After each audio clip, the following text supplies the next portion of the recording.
Okay, hello everybody. Today is April 24th, 2025, and this is Soundview Community Media. We're having a podcast today. We're continuing a conversation, and my name is John Ike. I am the executive director here at Soundview Community Media.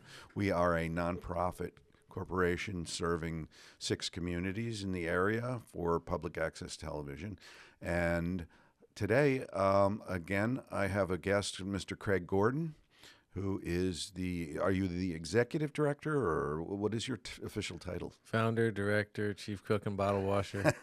Okay, and his organization is NEAD, which is, what does the acronym stand for again? That stands for Nutrition and Exercise versus Addiction and Disease. Okay. So generally, you're concerned with the public health arena and just what people are responsible for their own health. I mean, a lot of people go to the doctor and they just say, "Hey doc, give me a pill, make me better," but that's not really the best way to go all the time. And so you're educating people on how they can take a more active role in starting out in life healthy too. I mean, your nonprofit, you educate school children, get them when they're young to know, how to maintain a healthy lifestyle. And then it's a lot easier to communicate that when the kids are started young, right? Younger the better. It's a uphill challenge with what is available for food. And the people we want to help the most are usually more distant from the whole issue. And that causes a long list of issues, problems, and behaviors and isms. And we think that's all normal. And it doesn't have to be that way. Right. We can be a lot healthier, happier, more responsible, and live a longer, better quality life. And God forbid we find our purpose in what we really want to do and where we want to go. Right. There's more to life than just kind of basically paying your bills and doing little stuff. We could do big stuff if we tried. Right. We could make dreams happen. We could do all sorts of interesting things.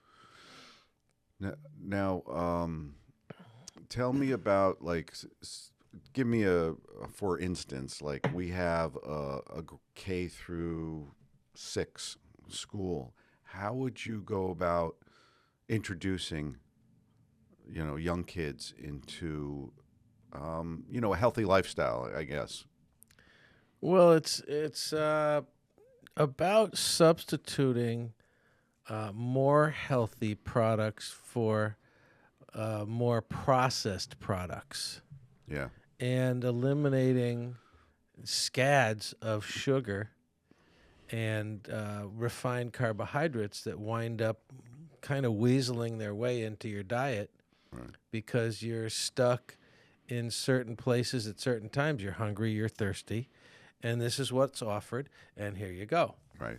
And go, okay. And what we really need is nutritional density and hydration. Okay. So, water is your best friend, and we should drink lots of water and be grateful. Yeah.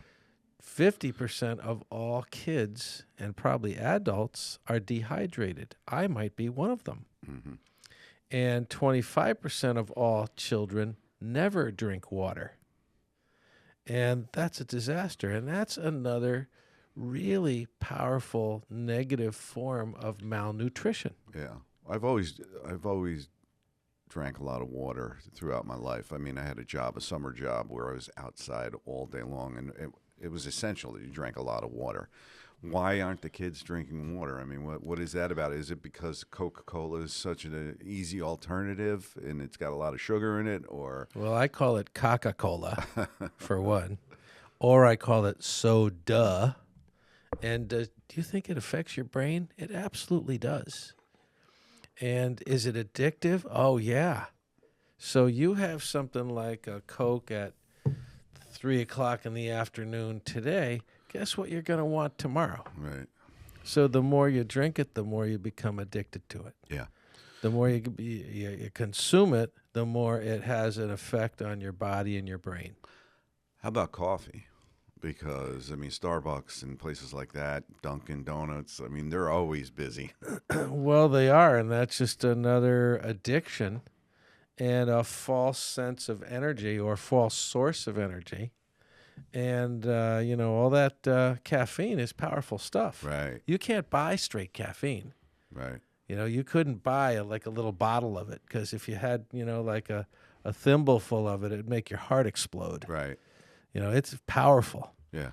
And it is a narcotic, isn't it? It's a very, very, it's a stimulant. And it's powerful. Yeah. And so, that and nicotine, and you couldn't get straight nicotine. Yeah. So, it just Is it because it's these dangerous. things stimulate a pleasure center in the brain or something like that? Why do people get hooked? I mean, first of all, caffeine's not illegal, so there's no restrictions against it. But well, that's because of big business. Big business is busy selling so they gear addictive substances so that you just can't get enough of it and you keep buying it. Right. So it's this cycle of addiction that starts at an early age, and then you keep substituting it with a little bit more. Right. It's addictive. We want that little rush. We want that feeling. So here's a good question for you. There's always guidelines, like I don't know, AMA or CDC or somebody's talking about dietary guidelines. Yeah, like Okay. 1 to 2 cups of coffee a day for a person between the ages of such and such is acceptable. Is it really though? They do it for alcohol. They do it for. They don't do it for cigarettes because one cigarette is not Sugarettes. Remember? Yeah. We call them sugarettes. But how accurate are those figures? Well, the 2020 group that was assembled to put together the 2025 guidelines, apparently upwards of, I guess it was 20 nutrition elites in Washington that put these things together. 19 out of 20 had demonstrable conflicts of interest. So are we getting the truth? I doubt it. It's almost thank God for Robert F. Kennedy to be the watchdog and to call him on it and to say, hey, we need some real answers, some truth, some verifications. It's not just all this corruption from big food, beverage, and pharma. Yeah. And who pays for this? The entire public gagging up mountains of money. Mm-hmm. And then they're getting short-sheeted on what they're buying. Yeah. And then they're getting poisoned by all the chemicals in the processing. Yeah. And this is thousands and thousands of additives and pesticides and this, that, and the other thing that they put in the food supply. Yeah, it's interesting that you mentioned Robert F. Kennedy because they just banned like a bunch of dyes. And that's been in the news lately, and it's a good thing. I remember like red dye when I was a kid. They banned red dye number 5 or something like that. Blue dye, red. You shouldn't even put that in your hair, let alone your body. Right. And people and kids just don't seem to have any idea that your skin absorbs it, let alone when you put it in your mouth. Yeah. And you're in trouble, and you don't know it. And is it a cumulative effect? When you have. Like, say you eat candy every day that has red dye in it. Is that build up in your system day after day? Well, it or has does to. It flush out? It has to. It gets lodged in your fat cells. It does a variety of different things to you, and then it's in your blood. And your blood's got to have, it's either got good stuff or bad stuff or in between. Yeah. So, what are you going to do? Right. Your body is the great scorekeeper. It remembers all the good and bad on a cellular level. Yeah. This isn't rocket science. Right. This is simple, academic, basic 2 + 2. So, getting back to Robert Kennedy, I mean, he's a little bit controversial, but I think he's doing a pretty decent job because, I mean, these things have been in our system for a long time, and nobody's ever, they haven't really done anything about it. He's making a lot of changes, but he comes against this sort of. I don't know what it is, but the media paints him as if he's a little bit. Maybe it has something to do with the vaccine positions he had in the past, but and maybe it's because he was appointed by Trump, who pretty much half the country hates. But it's just like they're treating him. The media is not treating him fairly, I believe. But what is your thought about his general approach to what he's doing? And what he plans to do in the near future? I'm hoping and praying he gets a lot of support, that we finally get out in front of some of these obvious insults that big food and beverage are throwing at the public, and particularly the kids, and reducing the god-awful amount of varieties of sweeteners that they put in the food supply, and particularly the beverages. And we start to pay attention to this stuff instead of completely ignore it or think, oh, that's someone else's business. Oh, it's an occasion. Oh, there's somebody has a birthday party. Somebody got a new job. Somebody got this. Somebody got that. Junior got straight A's. Let's go down to Dairy Queen. Mm-hmm. These places are mobbed. All these different things represent what I call vacations and distractions from not feeling good. Mm-hmm. So if your attention is fixated on sugar, salt, fat, and different things that are typical in the fast food treats and desserts and so forth, then you don't think you have a care in the world. Mm-hmm. And there's so much money involved in this. So, everybody says follow the money. So I have a $100 bill here. Okay?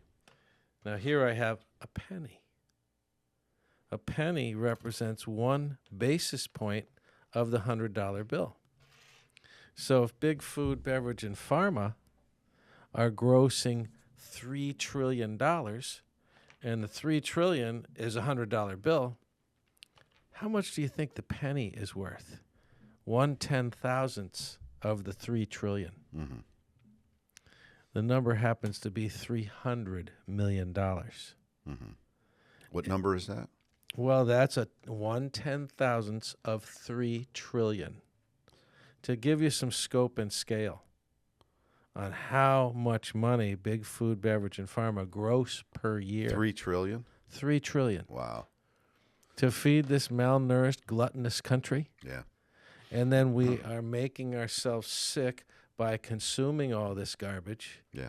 And then you go to your doctor, doctor, I have depression, I have this, I have that. Oh, we got a pill for you. No problem. Don't forget to come in next week. I'll write you a prescription. You can have your Zoloft and your antidepressants and your benzos and your this and that. And then all of a sudden, you've got anxiety. Mm-hmm. You've got irritability. You can't sleep. Right. You have suicidal tendencies. Depression, yeah. And, so you're playing whack-a-mole with all these different symptoms. Yeah, it's crazy. There's side effects, pardon me. There's a drug commercial for this thing. It's a pill for depression when your depression pill doesn't work. Right. So they're going to give you a second. That's the first one is unable to do it, but they don't want to get you off the first one. We'll give you a second one. Well, they're making a ton of money. Then all these psychiatrists are treating the symptoms of malnutrition and hypoglycemia with all these drugs. Mm-hmm. So they're just making things worse usually. Okay. Not all the time, but usually. And initially, all these psych drugs Psychotropic drugs, yeah. Well, psychotropic, but no, these are shrink drugs. Okay. Like people that have mental issues, Right. and they want to basically medicate it away. All right. So here's your psychological drugs, and so then you've got 5 more symptoms that you have to deal with, side effects, and those aren't just side effects; they're main effects. Yeah. They're kicking your tail around the room. Yeah. You don't realize it. They're affecting you. And maybe your depression is a little less obvious, but then you got 6 other things to deal with. Yeah. And, and this is a lot of money. I know. A friend of mine went on a drug to stop smoking cigarettes. Mm-hmm. I think it was called Chantix or something like That's that. right. That's one of them. And he had to get off of it because he said he felt like he wanted to jump off a bridge. It's Well, like, it's okay. right. Minor detail. I mean, if you look at all the commercials on television, and they're in a park and they're at a barbecue and they're having a great time with their grandkids. Meanwhile, they list and talk about all the side effects. Right. And so if you saw that commercial, they're right then and there holding themselves harmless for all the different issues that come up taking these drugs. Yeah. Then there's, your doctor and the pharmacist make you sign off on certain drugs. Right. Initial this, sign that, you got this, did you read that, blah, blah, blah. Yeah. And so there's another sign off to hold them harmless from a lawsuit. Right. Then in almost all of those medications, you've got a 12-week max you're supposed to be on them. Yeah. And 5 years later and 10 years later and 20 years later, people can't get off the psych drugs. Right. Particularly the benzos, the benzodiazeprines and all these different, Well, those are highly addictive. They're highly addictive, and they take longer to get off than heroin. Yeah. They're rough. Yeah.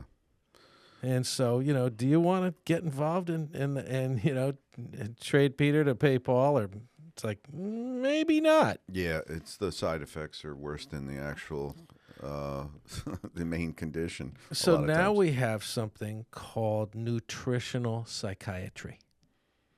That sounds interesting. Before you tell me about that, somebody has asked, where can we find this information? Do you have a website? Do you have some place? My website's not up right now. You can call me at 203-981-3222. Okay. And I'd be happy to talk to you about it. Okay. And there's so much we can do with health and nutrition and supplements and exercise and so forth every day to be a little healthier, a little happier, and take care of ourselves and do a preemptive strike on the depression, the anxiety, the nervousness, the worrying, and the insomnia, the exhaustion, the depression. There's a lot of things we could do. We don't have to just suffer from hypoglycemia and malnutrition. It's a big deal.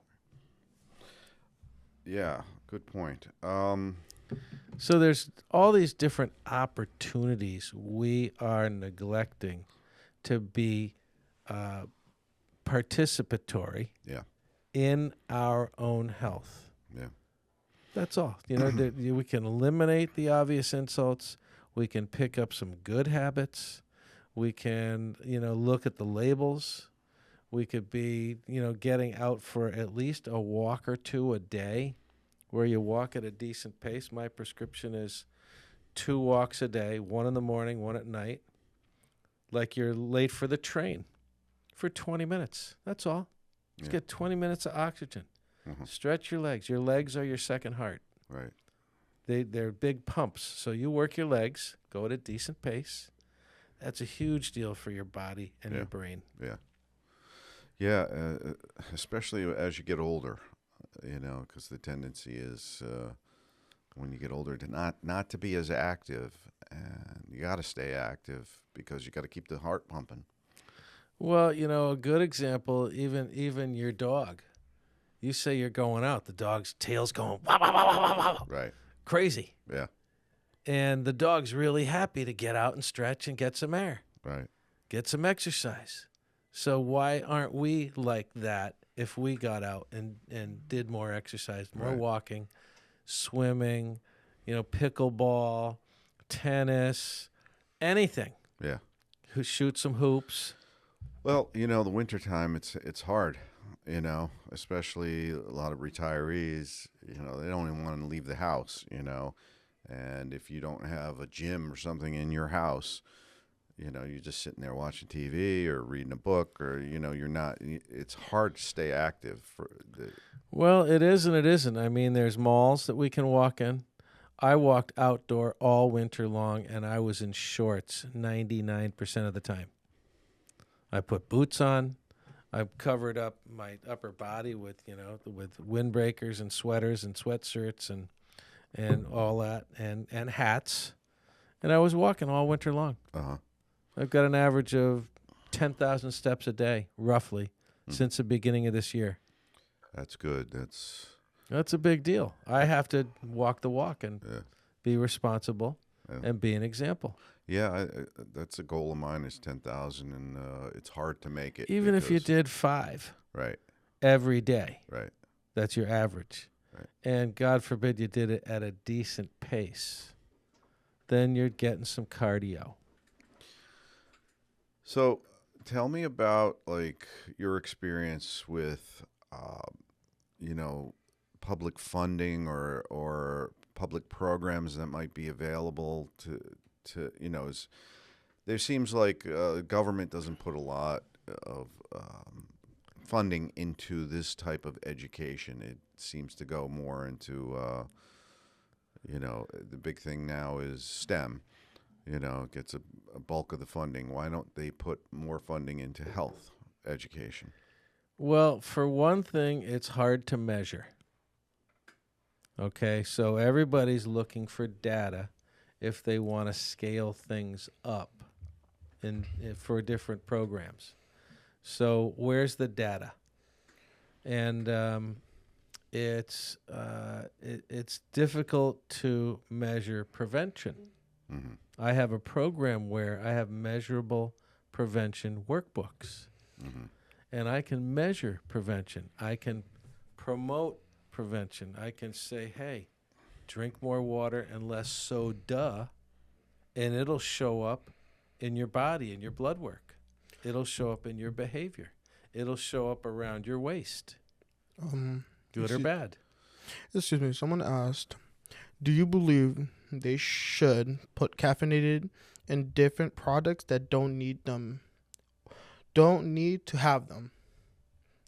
As someone said. Absolutely not, because caffeine is a powerful stimulant. There's caffeine in chocolate. Now, is that naturally a little bit occurring? Yeah. And I have chocolate, but it's dark chocolate with minimal sugar in it, and I just have a little piece. Mm-hmm. One little piece. Yeah. And that's fine. I have one every other day. And then I've had oranges lately, a fair amount. I had one on the way over here. Mm-hmm. So orange has a lot of sugar in it. So Well, the oranges I buy purposely. They're called Cara oranges. right. And they're not as sweet as some of the really? sweet ones. That's So good I to know. try to wean myself and my palate, and that's what everybody should do, is wean their palates away from sweet. Okay. So obviously an orange isn't as processed as a chocolate bar, but I think that's one of the big problems is the ultra processing that goes into the foods today. Wouldn't you agree that, if you want to be healthy, vegetables, which are, in their natural state as opposed to frozen or canned or... How it works is our body desperately needs fiber. So if we eat an apple or an orange compared to drink apple or orange juice, it's completely different. It's a net carbohydrate. If you get a bunch of fiber, like I'll eat green apples and less sweet oranges, and then you have the fiber, and the fiber slows down the absorption, so your blood glucose doesn't go up like a rifle. It goes up a little bit more slowly, and it comes down a little bit more slowly. So goes your chemistry, your blood glucose, so goes your brain. Mm. Instead of, hyper depressed, hurry up, wait, happy, sad, where people are flying up and down the flagpole, Mm-hmm. they don't have to if they eat more carefully and consciously. We're getting some really good questions today on our chat. Somebody's asking, how do you make working out fun? Because for me, it's a struggle. How do you do it, or what can you suggest people? Well, do? everybody should be playing some kind of a sport if they are able. I picked up pickleball lately, and I really enjoy playing that. I've always played racket sports all my life, so it was very easy for me. Yeah. But there's beginner groups. There's people that teach it. It's kind of like And so- tennis, right? It is kind of like this. You got a little net, got a little paddle. Uh-huh. You got what's a heavy wiffle ball, and it bounces, and there's rules, and you follow the rules, and it's got to go over the net, and it requires finesse and some talent and so forth, and it's fun. I've seen a couple TikTok videos of pickleball. It can be quite competitive too. Oh yeah, no, Fights on the pickleball court. it's an interesting sport. Yeah. So any kind of racket sport. I was state badminton champion when I was 13 Really? and 18 in the state of Connecticut.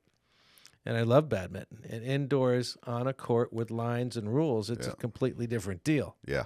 It was very physically demanding. Yeah. It's very fast. And so you have to have really good reflexes for that game. you need it to, you got that and a lot of energy and effort. Yeah. Everything requires effort. Yeah. But if you take care of your body, you've got the effort available. You've got the energy available. Yeah. It's not that hard. If you don't, then you're stealing from Peter to pay Paul. Yeah. You need the caffeine. You need the sugar. Yeah. You need this and that. You don't want that stuff if you don't have to have it. So why not get started? And this isn't overnight. Slowly wean yourself away from what I call those obvious insults. Yeah. In recovery, this is particularly important. The coffee, the sugar, cigarettes, particularly the cigarettes and the vape, are the leading cause of death and relapse in recovery. Yeah. So I've heard of people using vaping to get off of cigarettes. Have you heard any? my opinion after studying addiction for 46 years and vaping the last 8 or 10 is that vaping is actually worse than cigarettes. Really? And there's a lot of trouble with it. You do not know what you're inhaling. Right. It's a flavor and then other chemicals. Right. And it's in a vapor form which mimics oxygen. And I think it goes deeper into your lungs or through your lungs into your blood. And it causes a long list of trouble. Yeah. I've heard of suicides. I've heard of all sorts of addictions with it. Bad news. Yeah. I've heard that. And they think that's a stepping stone away from cigarettes, and it's not. It's just as bad or worse. Wow. So it's just substituting one for the other. Correct. Yeah. It's a false, substitute, too. Yeah. It's like, oh, you can stop smoking. Right. I don't think so. Yeah. Yeah. There are a lot of different aids for stopping smoking. Like they got the patch and the gum and the lozenges and stuff like that. And, I think it's a pretty low percentage of people that actually are able to quit. They're going to quit one way or another. Yeah. They usually get a But- diagnosis, and that's the thing that. Well, that's right. And, if you have the gumption and the respect and ethics for your own body and your life, Yeah. if you get past, 10, 15 days of smoking, you're pretty much got it. Yeah. Yeah. You change habits in, anywhere from 10 to 30 days. Yeah. And if you have the NEADs to do it, the respect for your own body and your life, it's worth its weight in gold. Yeah. And then you pick up the exercise, you pick up the healthy food, and all of a sudden things shift for you. And that's possible. It's not that hard. It's not impossible. Yeah. I think, like when I was a kid, everybody smoked. And it seems like nowadays it's a lot less. So we have made some progress over the past 50 years, but I think there are still places where it's just, it's kind of like a community thing. Like you see all the cigarette smokers out on the sidewalk together, It's still, there still is a social aspect to that is probably going to last forever. Well, it's unfortunate that, like they say, youth is wasted on the young. And the kids don't seem to understand how damaging and harmful the vaping and the hookahs and the cigarettes and the weed really are on their bodies, on their brains, on their lungs, and their systems and their futures. Yeah. They don't even care about their futures. They just want it right now. Yeah. So listen, let's just take a short break, and we'll be back. We'll put up some messages for people, and stay tuned. We'll be back in about a minute. You think of the future, the immediate future this year or 10 years from now. What's the future going to hold for someone in your business or your profession? Well, I'm hoping and praying that we could actually find some leadership in this area, in this country. I think we have some in Robert F. Kennedy. I think that's just a tremendous possibility and opportunity to shift away from horrid health to decent health, which is the whole ball of wax. What does having a lot of money matter if you don't have your health? And I think that's, the public has kind of missed that. They're just their eyes are glazed over with boats and cars and jet skis and, all sorts of things while they treat their bodies like a garbage dumpster. Yeah. And how sad is that?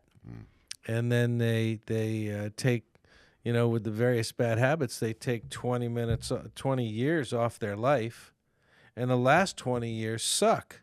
That's half your life. Yeah. And you're dealing with it and kind of looking like a Cub Scout, smoking and drinking anyway. And you just don't know any better. It's no good. Why do that to your precious body? So.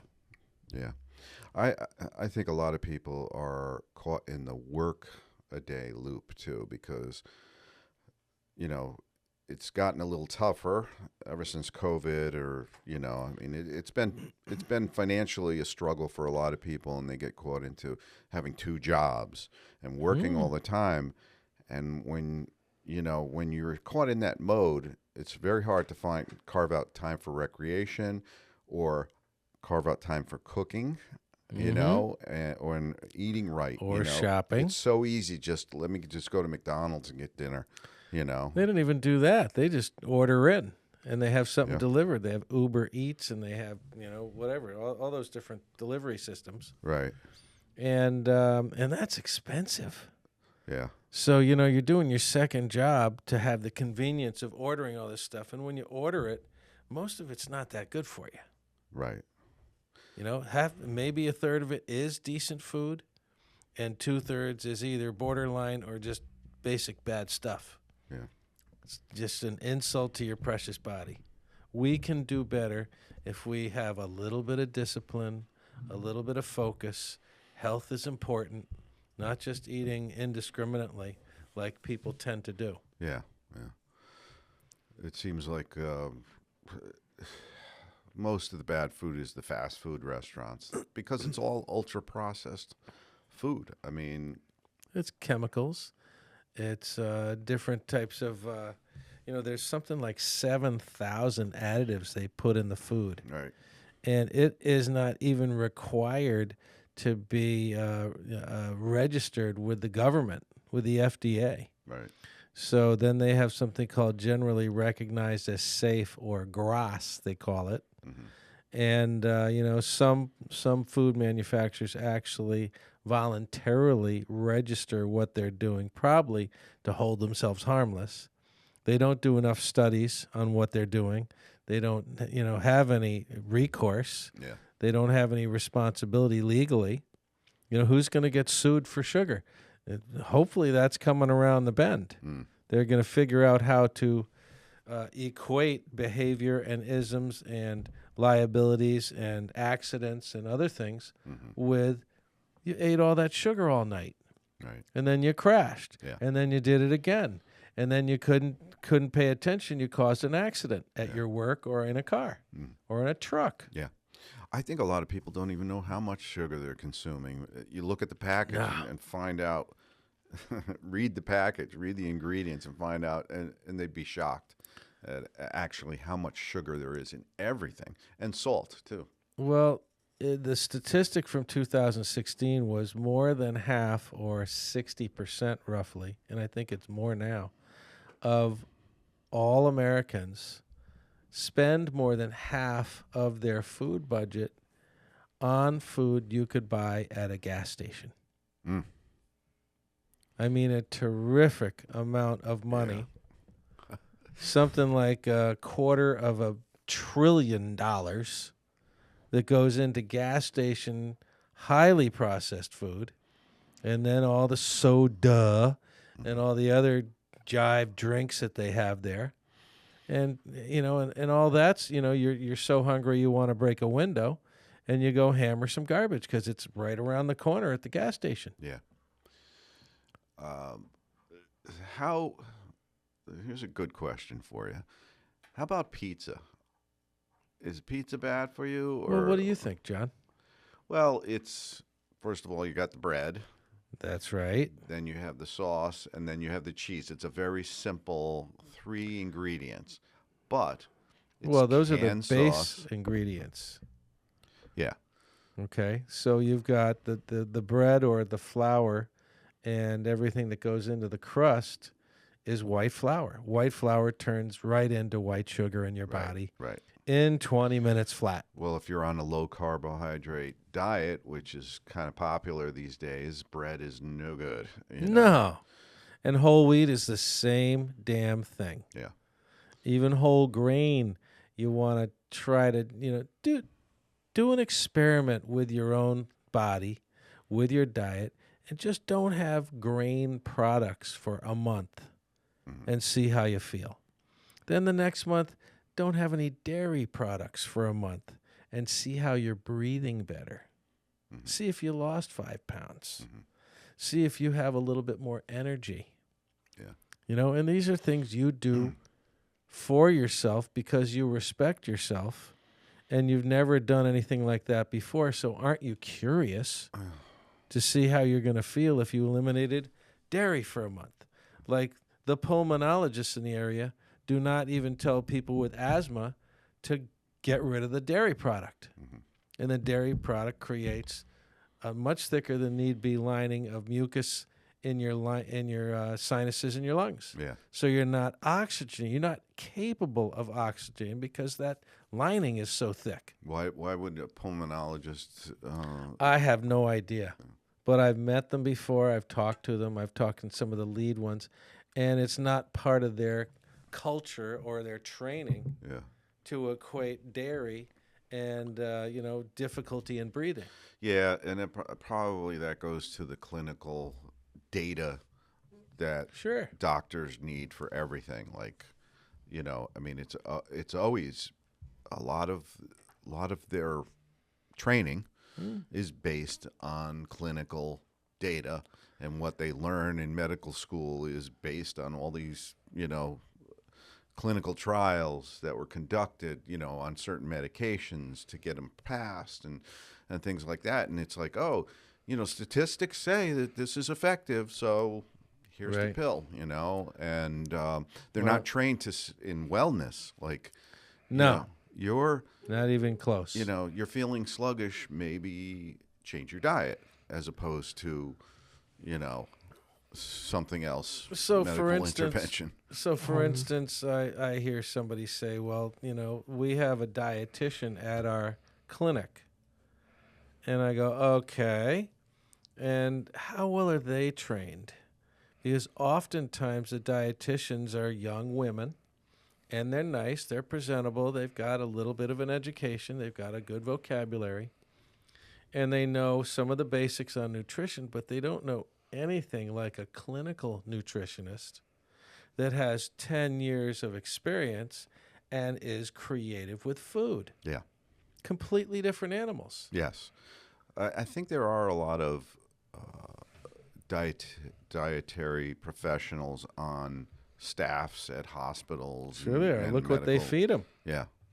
Look at But I mean, look at just what to educate the patient, I know that there's a lot of the hospitals need a lot of help. yeah, They don't have the budget.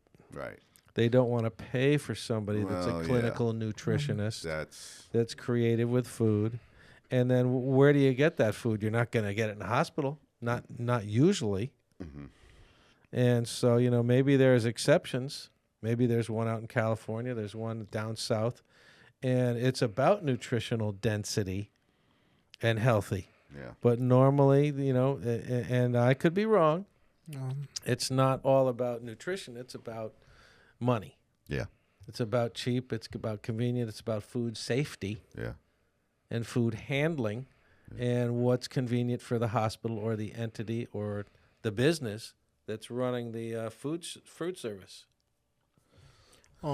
We have our engineer is chiming in here again. Yes, the engineer's chiming in.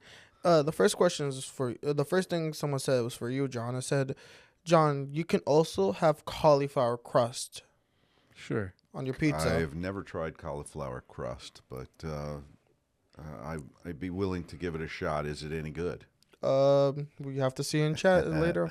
Do And they I think use that Oh, at yeah. pizzerias? yeah. It's out there. Okay. They said it's great. But the other question about pizza having simple ingredients, the same person asked, which is also good for pizza and vegan cheese. Vegan cheese, yes. There's some bad vegan cheeses out there, but there's some that are pretty good. The reason why I asked that question is because we're in Connecticut, and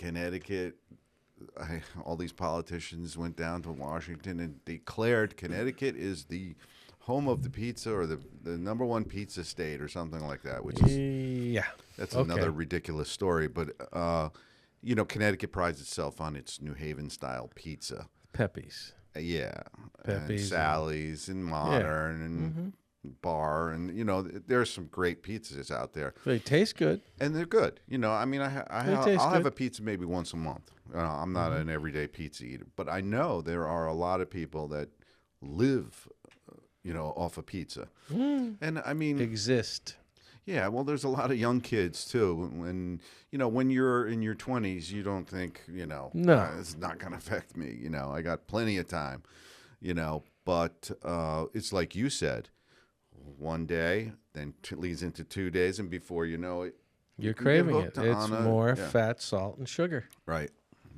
So the pizza has the crust that turns right into sugar in your body. Right. Then there's the sugar and the tomato sauce. And then there's the dairy, all the mozzarella that causes mucus. Add some pepperoni to that. Pepperoni, that's another processed thing. Yeah. Apparently most of the deli meat out there is classified as carcinogenic. Uh-huh. So you go get a deli sandwich, and unfortunately, it's been processed so much it's carcinogenic. Yeah. That's what they say. I'm just the messenger. No, I know. That's another thing. Deli meat I try to avoid. And then No. there's the bread. So you're eating a bunch more sugar Yeah. with your deli meat because everybody has these fancy rolls and they taste good. And you're going, Gaga, I'm hungry. I Yeah. guess I'm going to eat it. Do you know? Someone said this. I make pizza from scratch, as I have a lot of allergies. What would you, in my opinion, what would you say to people who can't have certain type Good of question. food that are good for you, but they're allergic to it and will have a reaction to it? Well, most of those people will know what they're allergic to. So obviously they have to steer away from that type of thing. Right. So I've made my own pizza before with a gluten-free crust. Right. And it was frozen, and I put it down, and then I'll put a little bit of olive oil. I'll put a lot of greens on it, like spinach or and then broccoli. I put onions. I put red peppers. I put sun-drieds. I put, a bunch of things on there, and it's really tasty. Yeah. But you're not doing all the cheese. You're not doing the sugar. Right. The crust is a Right. lot less sugar in it. It's a lifestyle adjustment and a choice. It's not that hard, though, because these taste great. Yeah. It's not like you're losing taste. Mm-hmm. You're tasting something different, and you're moving your life forward. Let me ask you this. So, vegetarianism, people do it for different reasons, but a lot of people do it for health reasons, and veganism. But I've also heard that it lacks certain B vitamins and amino acids that you get from beef or things like that, foods like that. Is that true? I mean, I don't know that much about it. We do need a variety of amino acids and proteins to make muscle and to generate energy. I think we should be eating more eggs. Mm-hmm. I think real butter is fine. Mm-hmm.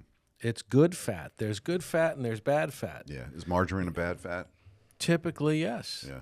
Because it's processed. And it's so funny because when And it's a seed oil. they brought it out, they made it popular as an alternative to butter because butter was high in cholesterol. And it turns out butter is actually better for you than we got lied to and conned by a Harvard scientist who was hired by Big Food and Big Sugar back in the 50s and 60s when Eisenhower had a heart attack, and they're wondering why did he have a heart attack?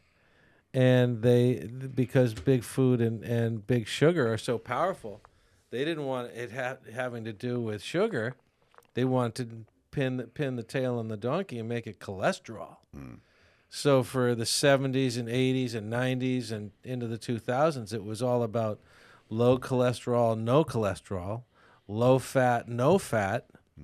And, all the while, they're adding more and more sugar. And all the while, we're putting on weight and we're becoming more diabetic and more sick. Yeah. So the fat, there's good fat, and we need good fat. And we need butter, for instance. We need fish oil. Yeah. We need nuts and fruits and berries and simple stuff. We can get good fat, good energy from that stuff. I know nothing about this, but I've heard, saw this on the news or somewhere. Recently, beef tallow seems to be gaining in popularity, and I think there's a health component to that. The claim that it's a better fat or something. Well, heating seed oils aren't good for you to begin with, let alone if you heat them up and they're rancid and they're cooked and they fry stuff for 2 days in the same oil. Yeah. So apparently beef tallow has better frying properties, and it's a better quality fat net. Okay. And and I'm kind of not surprised. Yeah. So it's beef fat basically. Yeah. So there's saturated fat and unsaturated fat, right? Mm-hmm. So I remember hearing that hydrogenated oil is not good. No, that and it's just like high fructose corn syrup. Yeah. So it's processed, it's heated, it's cooled, and they change the original ingredient into something else that is shelf stable and might taste different but fine, but they don't lose that product on the shelf or over time. Yeah. So they're trying to make a profit. Yeah. They don't want to take back product. Yeah. Do you think Kennedy's going to get involved in this part of the industry? Because He is already. Yeah. Is It's just a big endeavor, Yeah. huge endeavor to try to the change. lobby Yeah, is. this is imagine the lobby. Remember I was talking about the $100 bill, Yeah. and then here's the penny, Yeah. and the penny represents $300 million. Mm-hmm. Big food, beverage, and pharma, 1 basis point. So imagine I took 10 pennies, or $3 billion, down to Washington every year. Every single senator, congressman, the lobbyist, the staffs, Yeah. everybody, they know exactly who's who. They don't want to vote against them. Right. Otherwise, they don't get their stipend. Yeah. They're all about getting reelected, Yeah. so they need all that money to get reelected. Right. And they never vote against big food, beverage, and pharma, Wow. or rarely. Yeah, and that's where things have to change. It has Sure. to change. The laws have to be made so that these big corporations cannot have the influence that they have. We need to take money out of politics. Yeah. We need to be there Good for the luck with that one. kids. Yeah, right. I mean, this whole situation with the electric company and the overcharging or The public delivery benefit fee that they're charging people, and Yeah. who do you think caused that? You know, Yeah.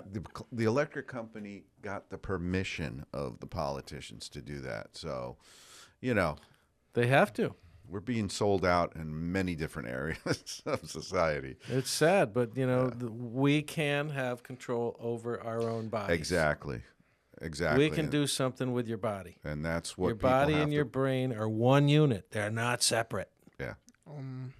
So, Someone asked the same question, but I think they didn't get the answer they wanted. I'll try to elaborate what they trying to say is, imagine they go out already and try to work out and work the system, but there's a lack of motivation. How do they get that motivation to want to keep persisting to work out and be able to just enjoy what they're doing? I would keep a food journal or diary on what they eat and what they do physically, and and weigh yourself, and put a tape around where your belly button is, and do some basic measurements so you can see and measure your own progress for one. Yeah. So these are a big deal. Yeah, measuring your progress is key measuring for me. And you measure it yourself in the privacy of your own home. This isn't a contest. Right. This isn't a competition. This is ethics and respect for your own body and your brain at the same time, and so forth. I find that for me, when I work out, I like to listen to music, and nowadays it's a lot easier to do that, to get ear pods and get whatever music you want, and that kind of, what happens to me is I hit that zone where, oh man, it's really hard to get started, but then once I get over that hump and I have the music to help me get over that hump, it becomes enjoyable to exercise. So Absolutely. The thing about the diet, I wanted to touch on this because I've found, and I've never really had a weight problem, but I found in the past that the Richard Simmons had this plan called Deal a Meal, where the size of the portions were there, the amount of calories, and it was all you could construct your entire day, the diet for your day, and know exactly how many calories you were consuming. And it was just basically a calorie counting system. Right. And the fact of the matter is, you consume a certain amount of calories, but you also expend a certain amount of calories. And if you're taking in more calories than you're expending, you're going to gain weight. I mean, it's a simple math. Well, it's that, and it's also what are you doing mentally, because you use so much energy thinking and being in a good or a bad place. So there's energy going there, then the physical energy, and then do you need all those calories from fat, salt, and sugar?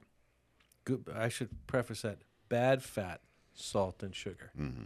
Do you need that much salt? That retains the water weight. Yeah. Do you need the sugar? Can you have a piece of fruit rather than a big chocolate bar? So there's a lot of different things. All just simple, basic, Okay. We have opportunities everywhere we go. Yeah. If we are willing to plan, we're willing to buy ingredients, we're willing to cook, we're willing to, take some steps to not be somewhere where you're so hungry you want to break a window and you're hammering the garbage again. Mm-hmm. Simple. Okay, cool. So we're coming close to the end of the hour. So why don't we recap right now?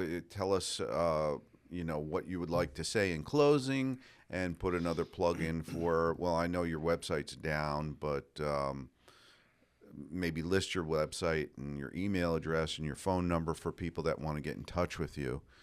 And that's, Okay. Well, we have endless opportunities to improve our health every day. We could rearrange our schedules. We could get up a little bit earlier. We could say, hey, I've got a half an hour before work. I'm going for a walk. And try simple stuff like that. Then at night, push away from the dinner table. Try to go for a walk instead of sit down and break out the remote and sit there. So if you have some simple, basic respect and discipline for your own body, for your own life, why not? Doesn't hurt, doesn't cost money, takes a little bit of your time, and tomorrow's a better day. You have to believe in tomorrow. We need to believe we have a future. Time goes by like a missile. Before you know it, you're 30, 40, 50, 60 years old. And you go, what happened? yeah, And did you do what you wanted to do? right. And maybe you were busy, making sure you had enough Haagen-Dazs in your freezer. Yeah, Maybe you were sitting there on a pipe. Maybe you're sitting there smoking cigarettes or sitting at the bar. yeah. How well did that work? Because people can drink themselves into diabetes. Mm-hmm. And this is more common than houseflies. Yeah, So yeah. just take care of yourself. Simple ethics and respect. Yeah. Change the cycle of addiction. Yeah. We've seen so much addiction in America for so many years. Maybe you need to step up. Whoever's listening, whoever cares, whoever's watching, we need to be examples, and we need to take care of business. And so how can people get in touch with you? 203-981-3222. Okay.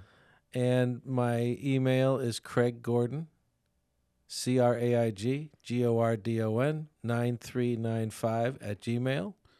Okay. And we'll put this up on the screen as well. Okay. And And I appreciate you considering what I'm saying.